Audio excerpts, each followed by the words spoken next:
Welcome to the 7th event in our series of lectures exploring the role of culture in post-conflict and post-emergency recovery.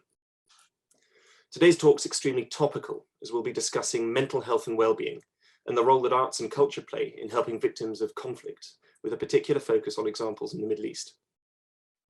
We're extremely lucky to be joined today by a very diverse group of experts working in a range of fields, but all connected by the single theme of art, culture, and well-being. The discussion will be chaired by Cléa Daridan from Community Jameel, whose background as a curator and publisher in the art world has led her to overseeing Community Jameel's broad cultural portfolio in the Middle East and globally. Venetia Porter is an art historian and is currently the curator of Islamic and contemporary Middle East art at the British Museum. Christopher Bailey is the Arts and Health Lead at the World Health Organization, overseeing research and programs that explore the benefits of community arts-based health interventions. And Abdul Jabbar is an artist exploring archaeology, memory, and cultural narratives. Her work has been exhibited at the Shabak Festival in the UK, Savvy Contemporary Germany, the Rabat Biennial in Morocco, and many others. As always, please do send me your questions using the chat function, and I'll do my very best to ensure that they're relayed to the panel at the end of the conversation. We've allocated about 40 minutes or so now for a conversation amongst the panelists. And then we will feed your questions in and hopefully have a lively discussion. As always, the event is being recorded and it will be available on the RSAA website, YouTube, and I believe on Community Jameel's channels too after the event. So I'm going to drop off the screen now, and without further ado, Cléa. Thank you. Thank you very much, Jonathan. On behalf of Community Jameel, I would like to thank, of course, Aleph Strategies and Jonathan Ryder, as well as the Royal Society of Asian Affairs for their invitation to convene this discussion on arts and minds healing post-conflict trauma in the Middle East. Culture is often overlooked in terms of health development, specifically in fragile contexts, such as post-conflict. Funds available for cultural programming in this context are often extremely limited. Cultural activities can be viewed as a luxury when ranked alongside other development priorities like education, infrastructure, and job creation. We present an alternative viewpoint. Development is greatly enhanced when it works with the grain of culture, specifically when looking at health and well-being, peace building, and social cohesion. The discussion will therefore focus on the historical and current role of art in health outcomes, as well as the need for rigorous evidence to prove its effectiveness. The Office of the United Nations High Commissioner for Refugees estimates that in 2021, global forced displacement likely exceeded 84 million. Over 7 million people remaining in their country are thought to be displaced from their own homes. People who have been displaced because of natural disasters, persecution, conflict, generalized violence, or human rights violations have invariably experienced significant loss, physical hardships, and other stressors that can result in psychological distress. A research published in the Journal of Development Economics in 2021 states that thanks to a large body of evidence, how forcibly displaced people contribute positively to society. An article published in The Lancet in 2022, quoted in WHO's 2022 Arts and Health report, states that this potential can be further enhanced by ensuring that those people are in good physical and mental health, thanks to art activities, among others. For example, art activities can improve self-confidence, promote healthy behaviors, as well as social inclusion, and most importantly, offer hope. As an international organization, Community Jameel has been working with the Yazidi community who suffered so dreadfully in Iraq in 2014 to understand how documenting culture and delivering arts programs can support the community's mental health response to the genocide. But we all face the same interrogations. How can we strengthen the evidence base to build a compelling argument for integrating the arts and culture in tackling the harms caused by conflict, whether physical, mental, or social? And what are the specific opportunities and challenges to actually use these tools in the Middle East? I'm very, very happy, as Jonathan was saying before, to welcome our guests who all have very different and complementary experiences in the field.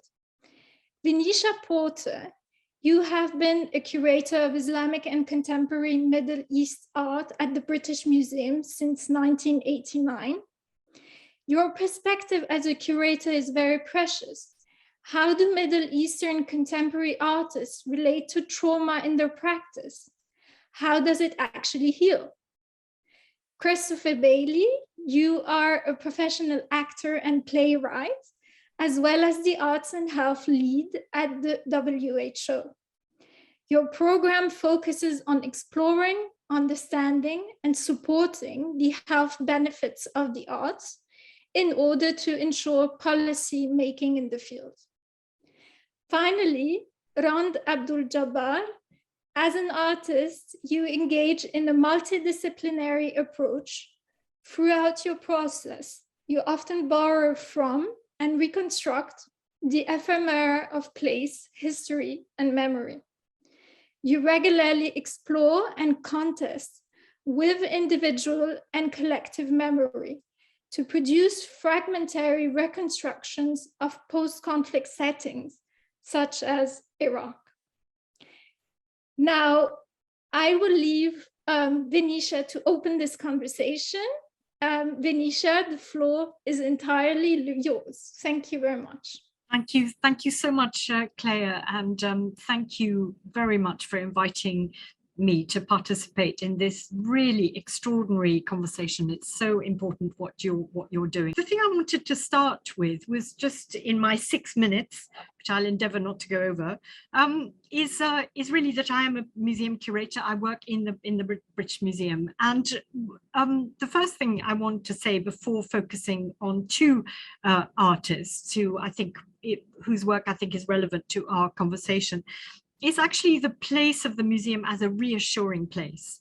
I've noticed this particularly so I'm the curator for the Islamic collections, where we opened a wonderful new gallery in 2018, the Al-Bukhari Foundation Gallery of the Islamic World. And what's so interesting there is looking at audiences, and also audiences who come to the British Museum more generally. And I see very much people, Muslim communities who come and who feel they are so happy to be in that space where they recognize parts of themselves, in the middle of London, at the heart of the British Museum. So of course our visitors are all kind, but what we do get quite often are refugee groups, Iraqis and Syrians we've had in recent years, and who feel a sense of kind of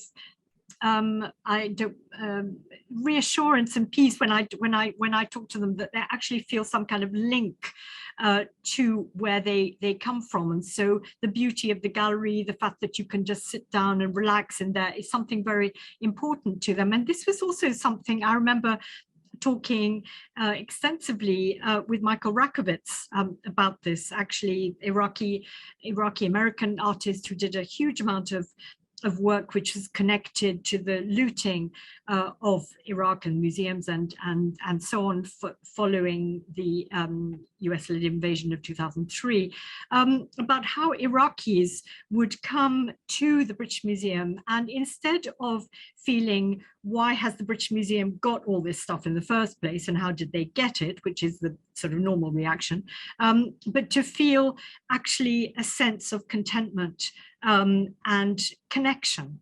So you could say that in some kind of way, it's very difficult to imagine what that healing actually means, but is it, if it's about reassurance, if it's about being in a place which makes you feel happy, which brings those connections to the fore, I think that's a very important role of the museum. So the museum then as a reassuring place. And then what I'd like to talk about now is the place of contemporary art. So if we could go to that first slide, which is the Azza Abu Rabi.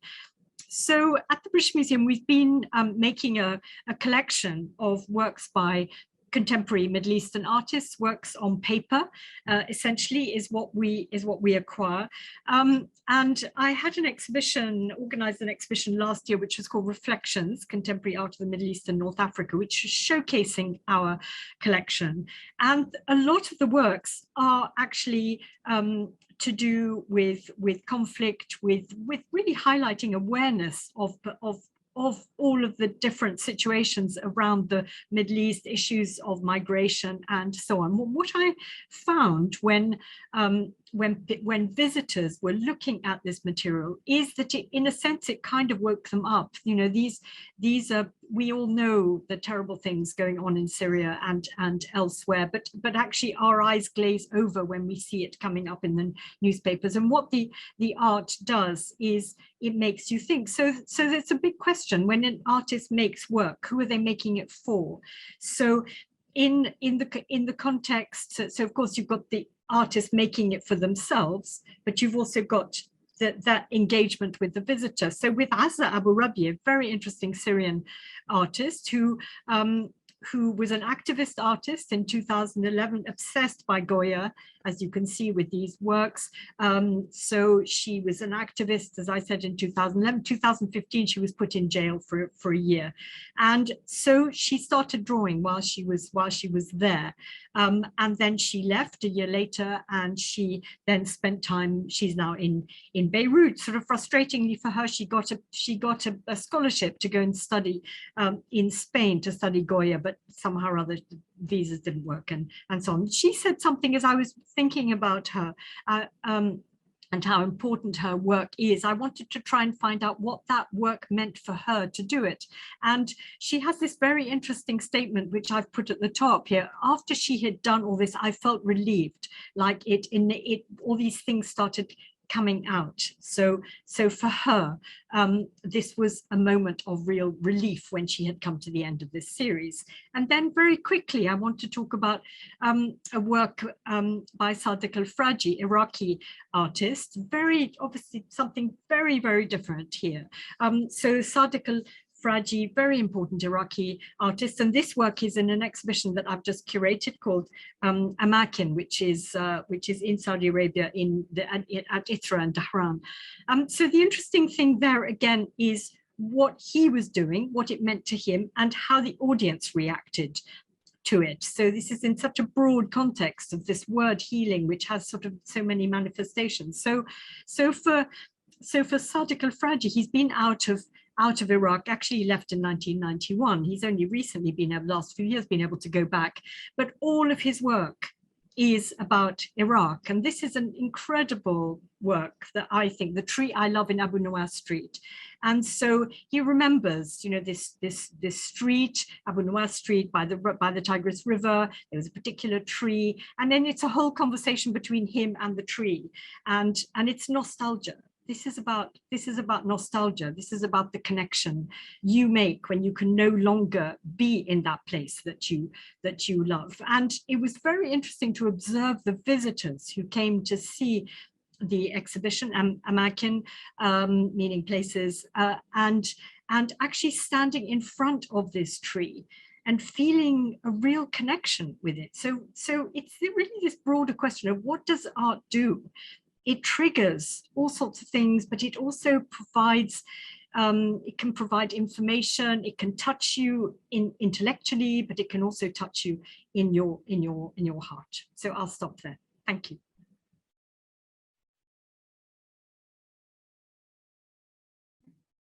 Thank you very much, Venetia. Thank you for this very enlightening perspective. I think that I can personally recall Azza Abu Rabieh telling the story among many stories that she would tell. She would tell the story of one of her clandestine experiences in Douma in 2012, before she even experienced prison.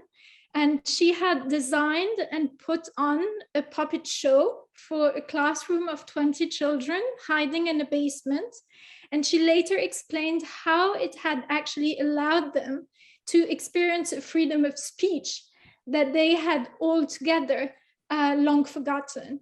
So this is an extremely moving also practice that Azza Abu Rabieh is sharing with us. On a very different level, and I know this is something that we had previously discussed, and I would be interested in having your short, brief perspective on this. Islamic societies, and you're much better placed to know about it, would usually grant ordinary objects sort of superpowers for connecting with the divine, seeking protection in trying circumstances, just as in the present, when people around the world would seek comfort in homemade remedies to alleviate their fear of the pandemic. Historically, this would happen during times of plague, and amulets, blessed waters, or even talismanic shirts would be drawn on for safety and healing. So my question for you is the following. Taking the example, of course, of the British Museum collections, how can these objects actually testify to the historical link between arts and health? Well, yeah, thank you very much, and that's lovely to know about Azza. Actually, in terms of those objects, actually, I've studied amulets and magic in the loosest sense for a long time. And these objects, these are everyday objects. You know, this might be, you know, a hand of Fatima around your neck, because I always have one, or it might be a blue bead that you sew into a child's bonnet, or you might put kuhl on the eyes of a child, newborn child. You might actually go down to a particular place in the souk where somebody will write you a little text. You might take the text and you might hide it somewhere, or put it in an amulet case. I mean, these are everyday objects, and they often, they use text, they have verses from the Quran, and there are particular verses from the Quran, like the last 4 chapters, that are regarded as particularly powerful. And you know, I've heard of you know, people, you know, in Afghanistan wearing particular, going out to fight. I mean, you know, years ago, you know, would put particular armbands on their arms, which have particular mixture of symbols and so on. So there's been, since early medieval times and going back to ancient roots, this desire for protection that we all have. And, you know, whether it's drinking water from a magic bowl, and the bowl has verses from the Quran in it, so that's why it gives you help. These are reassuring objects that the people like to have around them, actually. And so when our visitors see, we have a whole case devoted to healing and protection, and so when our visitors actually engage with those objects, they also feel that connection. Thank you very much, and conscious of time, so I'll let maybe Chris, do you have a question for Venetia? Well, yeah, I loved your presentation, Venetia, and I also noted at the beginning what people's typical reactions sometimes are to these collections at the British Museum, harkening back to the colonial days and all that. Is the British Museum moving more towards an explicit embrace of wellness as part of their mission? I know that many museums around the world are considering such moves, and Museum of Modern Art in New York, I believe, has already done it. Is this a conscious movement on your end?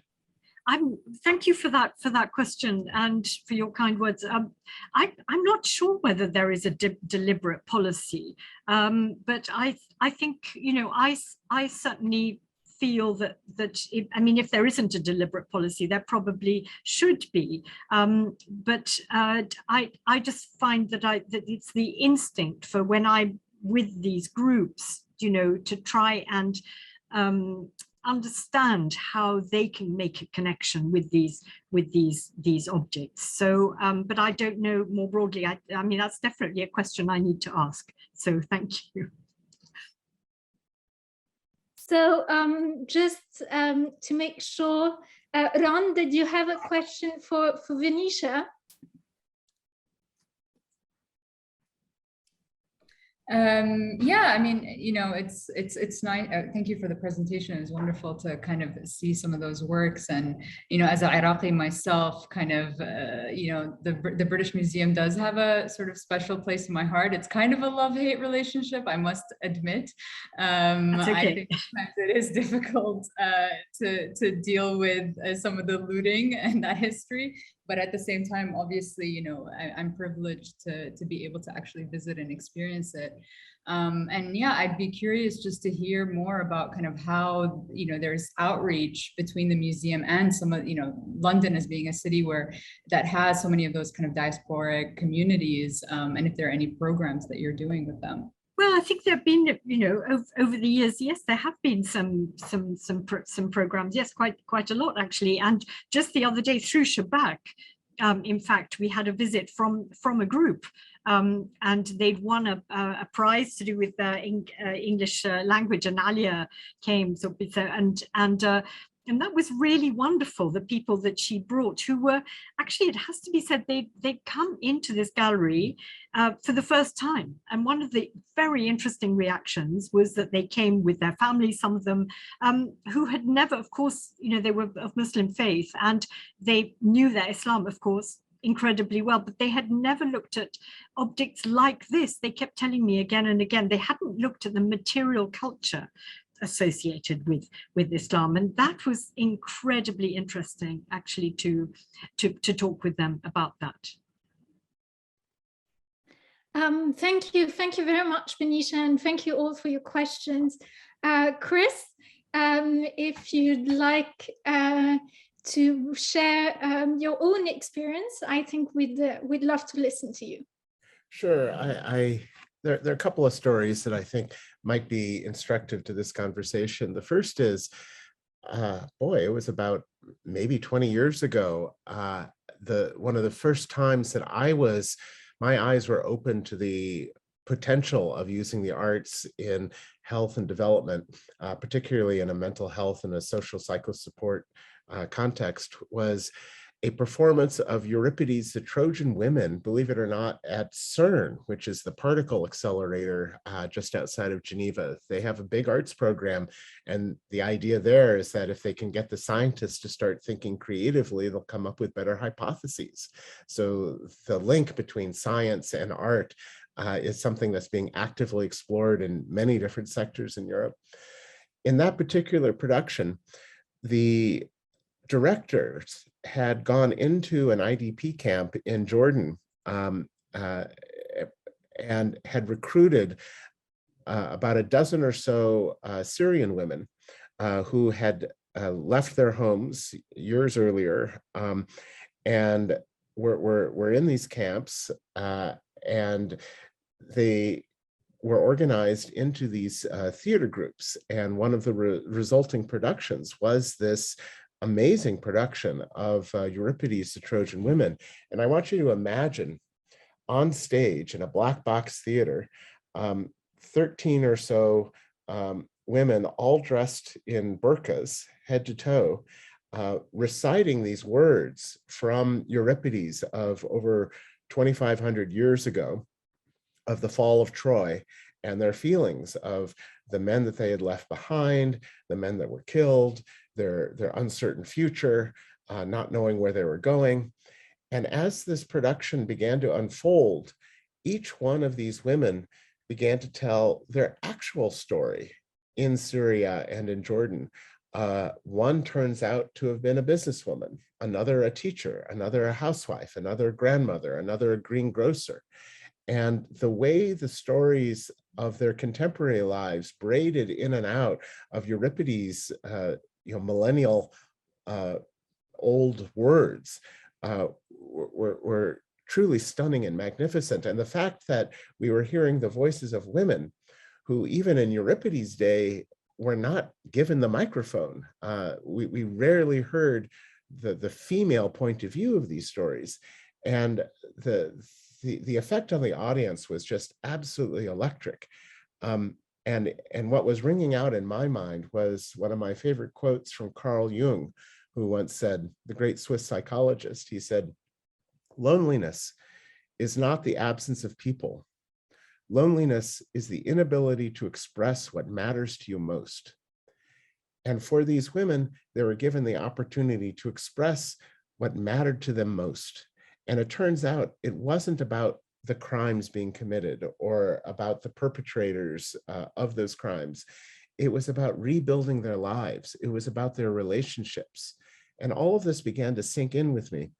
After the performance, I talked to a number of them, and they described their life in the camps. And I asked what sort of therapeutic effect they felt that this play had on them.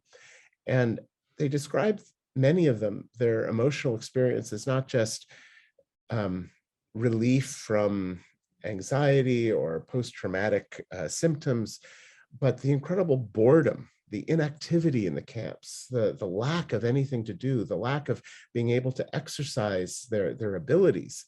That's what really bothered them. And that was one of the great advantages of working through this play or other forms of artistic expression. And that gets me to WHO's definition of mental health. WHO defines mental health as not merely the absence of psychological conditions or symptoms, but being able to cope with the everyday stresses of life, being able to maximize your abilities, your personal level of abilities, being able to be productive, being able to contribute and help form a community, to find moments of joy. This is what I would like to call the asset-based approach as opposed to the deficit-based approach. It's not just reducing symptoms. It's about discovering your life. You mentioned, Cléa, at the beginning of this talk, work that Community Jameel was doing with the Yazidi population. I was lucky enough to have some small advisory role in that. And just to be a little bit more specific, we'll have more time to talk about this project when it actually opens officially in October. And I hope everyone on this call comes to that opening event in Paris then. But briefly, how that project exemplifies that assets-based approach. This was a cultural archive project of going to Yazidi women in northern Iraq and seeing if we could preserve some of the elements of their culture that were on the verge of being wiped out because of the Daesh occupation. Now, the approach that could have happened is you could have hired professional photographers or professional anthropologists and cataloged these things as often done in these situations. But this approach was different. The women themselves were given the cameras. The women themselves were given a bit of training, but allowed to actually decide what it was that they wanted to photograph and the stories that they wanted to tell. And sure enough, it was less about the perpetrators and more about what mattered to them. The songs, the images, the tattoos on their arms, the things that they not only wanted to preserve for their children, but what they wanted to build on, the identities they wanted now to form, looking towards the future. It was about rebuilding their identities, reclaiming their bodies, reclaiming the space around them, not just easing the symptoms of a traumatic experience. And the measures that we put into place measured that distinction as well, which I think is incredibly important. So I think I'll end it there, but just to say and to advocate that the purpose of art is not to cure the symptoms of a post-traumatic situation, but rather to help people cope, to put things into perspective, and to use that magic creative power of what if, that soul of the artistic expression, to find a new way forward. Because at the end of the day, hope is a creative act. Thank you. Thank you very much, Chris. One other example that actually came to my mind while you were speaking was, and I don't know if you've heard of it, was Zina Dakash.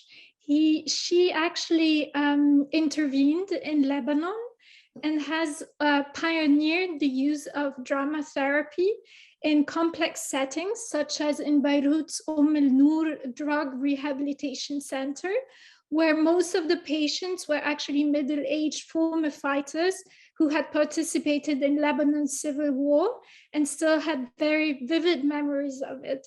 And I would invite also our audience, if ever you have time and if ever this is of interest to you, to have a closer look at what she has done.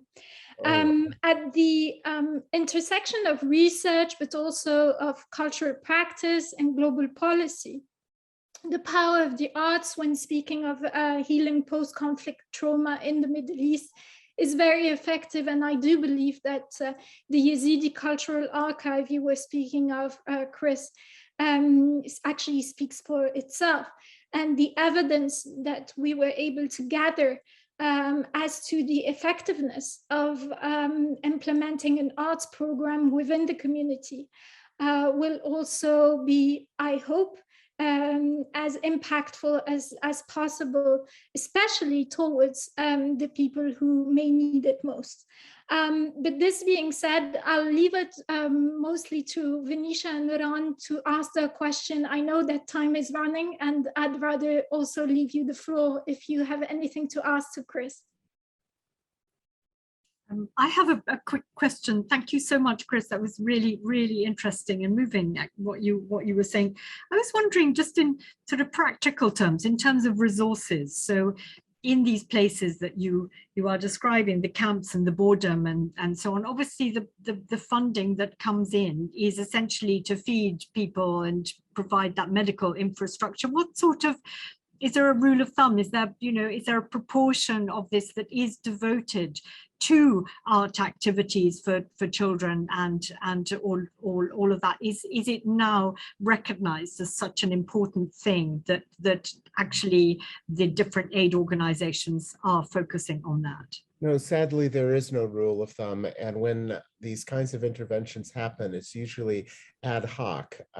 I'll give as an example the refugee crisis that we're engaged in right now with the Ukrainian war, as an example.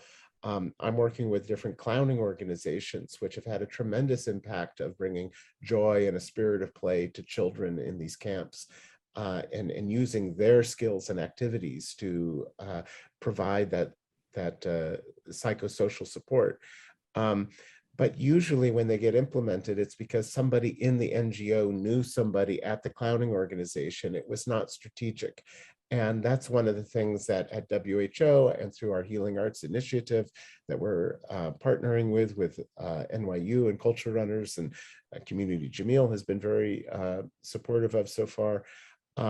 We want to change that. We actually want to provide the evidence to show that there should be some ground rules of what is the ideal level of artistic support in these situations for the best possible outcomes, and what is the evidence for that, and to do it in a more strategic way. So it's not a nice to have, it's a must have. And I go back, frankly, to the 1948 Universal Declaration of Human Rights, which actually established the access to cultural activities and the arts as a human right. It's not just because it's effective in terms of health and well-being. The growing body of evidence does suggest that.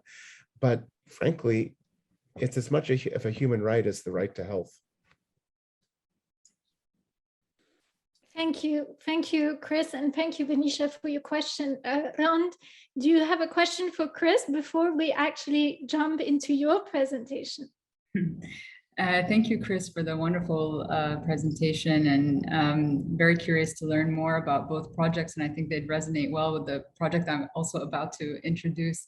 But I think I was really struck by both projects involving a group of women, and you know, in this project that I'll present, it is a kind of similar scenario, not by design, it kind of happened by accident, but I learned in that process that actually women open up so much in the way that we look at the preservation of oral history and culture. They're really key in a lot of cultures to actually, you know, transmitting some of that knowledge and transmitting and preserving that information for future generations. So I don't know if there's anything that you can say about that. And then my other comment was kind of about, yeah, art as a form of healing. And I think, you know, maybe for a lot of people that is an abstract concept.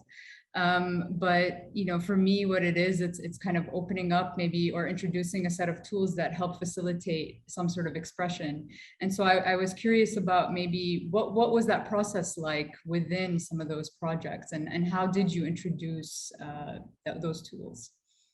Well, I think the first question on female communities, I think in many cultures, you're right. It's often the women who are the storytellers who do transmit the stories transgenerationally. And so those are the people you want to focus on. But I think it's even more fundamental than that. From a WHO perspective, we serve everyone, but with a particular emphasis on the underserved. And sadly, in many cultures around the world, developed and undeveloped, women are underserved. And so I think we need to pay particular attention to them. I'll tell a very brief story in the Navajo community in North America, just to give another example from a different part of the world, where I was talking with a Navajo artist whose mother had been attacked in an alleyway in the Navajo Nation. And with her permission, this artist painted this 2-story portrait of her mother looking proud.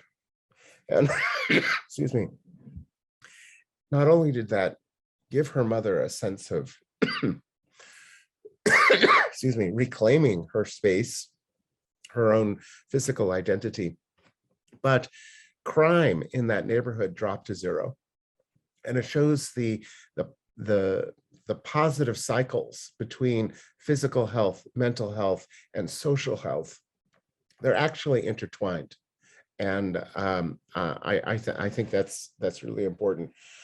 On the nature of the healing nature of art, well, we could talk about that for a very long time. All I'll really say is that although there is some evidence that in very specific circumstances you can tie specific artistic interventions to things like accelerated rehabilitation time from physical injury in hospital wards, etc. I don't think we necessarily need to medicalize it too much, of saying this playing of this music can cure this condition. I think that's not necessarily the most productive approach. I think what is productive is allowing people to find that expression has a liberating effect. When we think about suffering, what is suffering? It's a sense of loss of the past. It's a sense of dread of the future. Art allows us, through deep listening and deep observation, to regain that sense of the present moment, to deal with the past, to imagine the future, and in some ways heal broken time. And that to me is the most profound aspect of the deep aesthetic engagement. Thank you very much, Chris. And on those beautiful words, I'll leave it to Rand. I think there's a huge connection between what Chris was just saying and what Rand will explain of her own practice. So Rand, the floor is yours. Thank you. Thank you very much, Cléa, for the invitation to be a part of this. And I'm very happy to be kind of sharing some experiences from a project I've been developing over the past couple of years. It's an ongoing body of work titled "Every Act of Recognition Alters What Survives," and it interrogates kind of experiences of migration through a research-based participatory process that involved a multi-generational group of contributors, primarily from the Iraqi and Arab diaspora in London. And it emerged out of a participatory workshop titled Memories of Home that was co-organized by the Shabak Festival, Grand Junction, and in collaboration with the Iraqi Association in London. It engaged a diverse group of women from the Iraqi and Arab diaspora in dialogue around perceptions and attitudes towards place, history, and memory. Some shared firsthand experiences living in and leaving their homeland, while others left quite young or were born in the diaspora and contributed inherited or imagined narratives. Like Nidal over here, who packed for a 1-month vacation to London and ended up staying 41 years. And her daughter Raya, who was actually born in London and is now very active with the Iraqi community there, just to kind of give some examples. Reflecting back, what unites them, I guess, is a shared sense of longing for a construct of a home that they've either lost or never known. As a starting point, participants were asked to select an object of sentimental value that they either brought with them or that they inherited from family members. And before revealing the object, I asked them to describe it solely through the memory or meaning it holds for them. It offered an opportunity to reflect on and renegotiate our relationship to our personal, familial, and collective histories. And these objects became vessels through which we were able to access and examine our personal attitudes towards remembrance. Through this initial exploration of the relationship between the objects and the histories and memories which embed them with meaning and value, we engaged in individual and collective contemplation on the role of memory within the varied and often conflicting experiences of displacement and their reverberating impacts across multiple generations. The aim of the workshop was to encounter, extract, and record individual narratives to produce a series of either written, oral, or visual recordings that describe tensions associated with the loss of and longing for home. Together, we conducted a series of generative drawing exercises meant to encourage participants to rediscover inherent qualities within their objects. We examined some of the themes explored within Larissa Sansour's film In Vitro, which centers around the conversation between a young woman and her mother on trauma, nostalgia, and history's heavy burden on younger generations. We invited Irish-Iraqi visual artist Basil Arawi to join us as a guest speaker to discuss how photography and memory have framed his practice, and particularly his Iraq Photo Archive project. And rather than accept the preservation of history and memory as an imperative duty, we debated and interrogated its true value within our lives, some of its more painful attachments, and how that pain carries forward across generations. And Raya over here on the right described the pain as being twofold. Quote, "For the first generation, their pain comes from direct experience. But for us, it is the pain of seeing what our parents have been through. It's a different kind of pain, almost a guilt that we didn't have the direct experience. Also a responsibility, because we've inherited these things. We have to protect them. But," she continues, "without pain, how will we learn? How will we remember?" "Maybe we don't need to call it pain," responded Asma, "but think about it more as knowledge of our history and the context surrounding how we got here." Shifting our perception of pain towards that of knowledge generates historic currency and newfound agency to lay claim to our own narratives.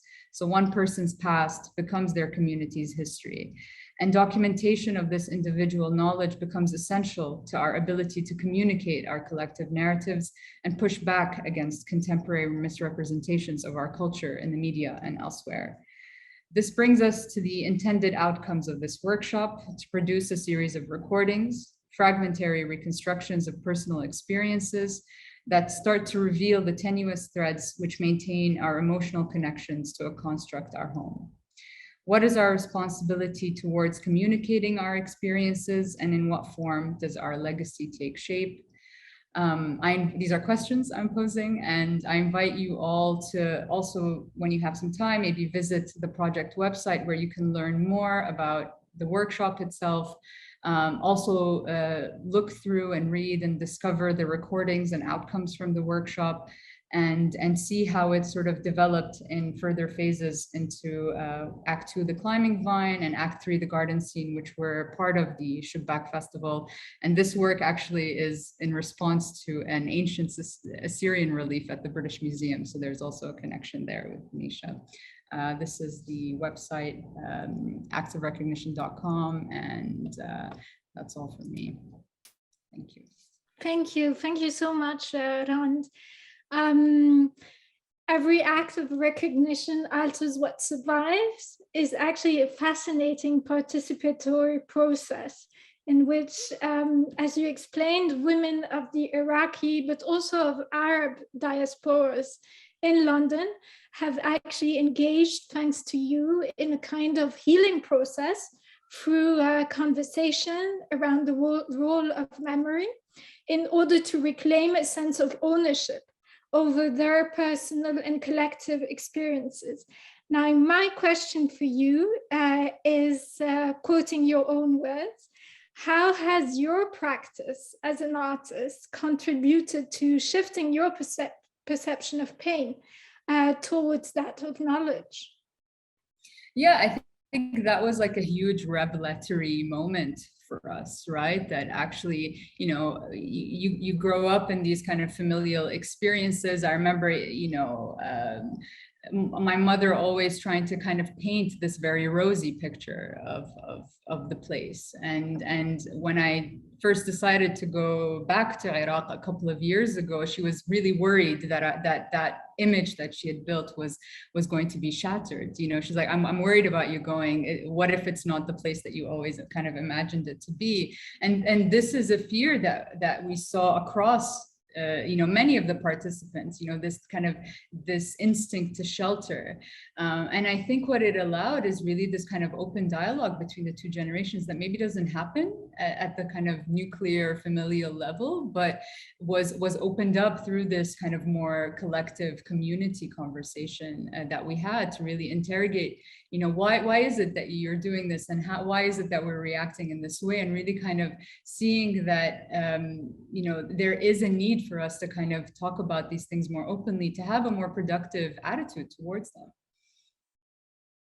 Well, thank you so much, because it's obviously, I think that I would have many more questions, and I can see that Chris has, and Venetia too, and maybe also our audience. So please do jump in, Chris, Venetia, guests, to ask your question to Rand first, of course, but also to Venetia and Chris. I'll leave it to you now. Maybe as you wish. I can see that, Chris, you had a question for Rand, and then maybe also audience. The Q&A is open. Sure. One of the things you mentioned, Rand, which really moved me, was a comment you made about someone, while drawing, trying to identify the essence of something. And I was wondering if you could dig a little deeper into that concept. I know that when people have experienced a traumatic event of one sort or another, oftentimes the feelings that you get is this notion of dissociation, of feeling alienated from your own body, from the world around you. Does the act of drawing actually help you reconnect to the world around you? What's been your experience working with the people you've been serving?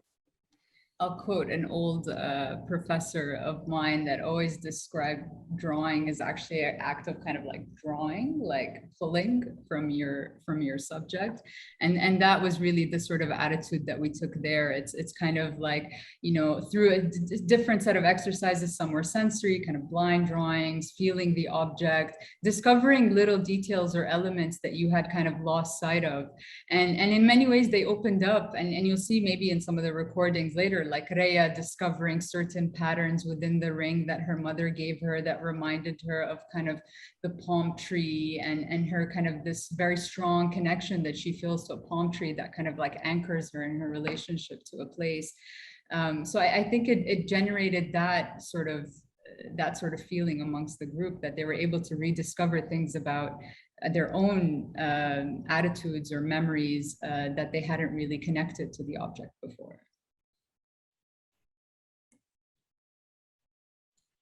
I was interested in, I mean, it was so fascinating what you're doing, Brandon. I hope you'll be able to really continue all of this. I was interested in the children.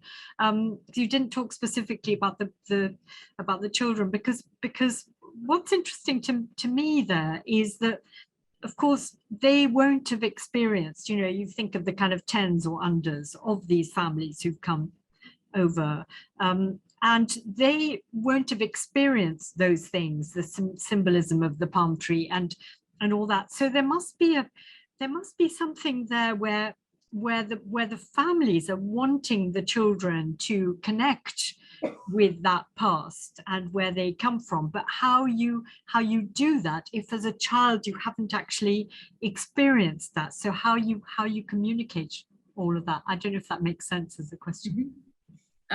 Well, it's interesting you say that, because this whole process really came back from my own personal childhood memories.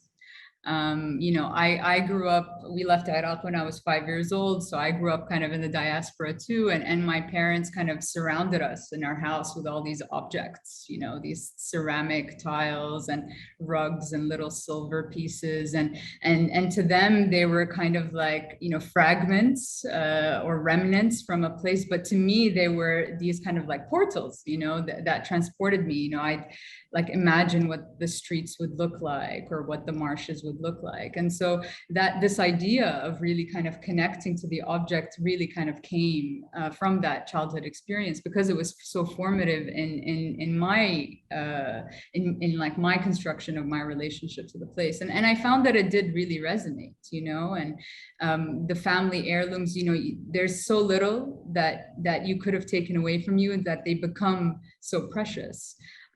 They almost gain more value over time, because they're the only little things that almost had existed in the past and exists in the present day, and are therefore able to kind of connect you to it.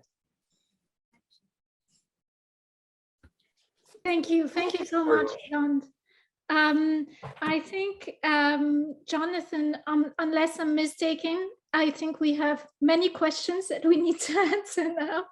So I don't know which one came first. Well, I think that we've got 5 minutes left here, so I'm gonna do my best to sort of squash some of these questions together, and then give you each 10 seconds to answer them. The first, I suppose, is about you know, how we take you know, the principles of art curating to art therapy practice. Well, how do we move beyond that, and how do we integrate those lessons, if you like, into sort of contemporary understandings of mental health and how we treat it? That's the first question. And then I think the second one is, how do we take these lessons and scale them into development programs more widely? There were some great examples we heard from Lalesh and from the northern Iraq, from Syria and Jordan. How do we scale those? How do we get funders excited and interested in these kinds of things in a context where art might be seen as being, as we said at the beginning, a luxury? 10 seconds each. If we start with Venetia, if you want to be put in the hot seat first. No, I think I'm not the right person here, because I think this really, there's so much here. This connects to art therapy. You know, you need to be really skilled, you know, it's, you know, of course you need artists to go in and work in these contexts, but you need to have people who can deal with mental health issues as well. So surely that must go hand in hand with the creation of scaling up and all of that.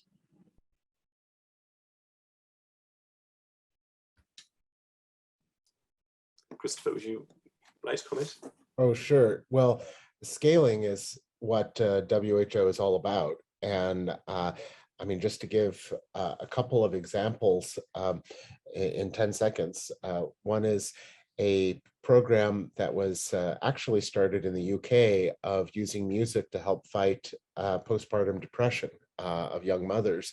And that's now being piloted at national levels in Romania and Denmark. And if successful, through a EU mechanism, will be rolled out across Europe. But the short answer is, it's great to have organizations at a local level pioneering these areas. It's great to have philanthropic support to build it up. But at the end of the day, it has to be about policy. It has to be about the member states themselves taking the evidence and applying it in national programs. Thanks very much. And Rand. I guess, I think it's also about support for local organizations. I don't think a project like this would have been possible without the Jabbar Festival.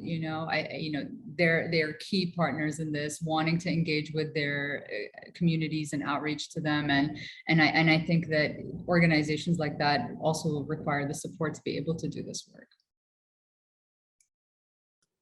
Thank you very much indeed. 10 seconds each. It's very good. Okay, we've got 3 minutes left. So perhaps if I hand back over to Cléa, if you want to sort of wrap things up and make any final remarks. But a big huge thank you from me. Yes, I will. But first of all, thank you so much. And I'm so sorry that we didn't have time to take more questions. And please do share any questions you may have, either through the chat very quickly. If you share your email addresses, we can probably find a way to dispatch the questions. I'm sure that Venetia, Chris, and Rand will be more than happy to answer any of them. On my end, I would like, of course, to thank our panelists, Venetia Porter, Chris Bailey, and Rand Abdul Jabbar, for this opportunity to discuss the growing body of evidence suggesting that engagement of the arts and culture can be effective in improving healthcare outcomes in a wide range of settings, such as tackling trauma among refugees and in post-conflict contexts. I really do hope that Community Jameel will be able to continue to collaborate in such endeavors and support also all of them, or at least most of them, or some of them. Thank you very much to our attendees, and special thank you to the Royal Society of Asian Affairs and Aleph Strategies. So Michael, Jonathan, thank you very much for your invitation. This is it for me, and really looking forward to further discussing with any of you that might be interested in the topic. Thank you. Thank you all. Goodbye. Thank you. Thank you so much. It's been really fascinating, and I think there's just so much more to be talked about, really. So, but thank you for the opportunity. And to listening to all of you has been really inspiring. So thank you. Thank you. Goodbye.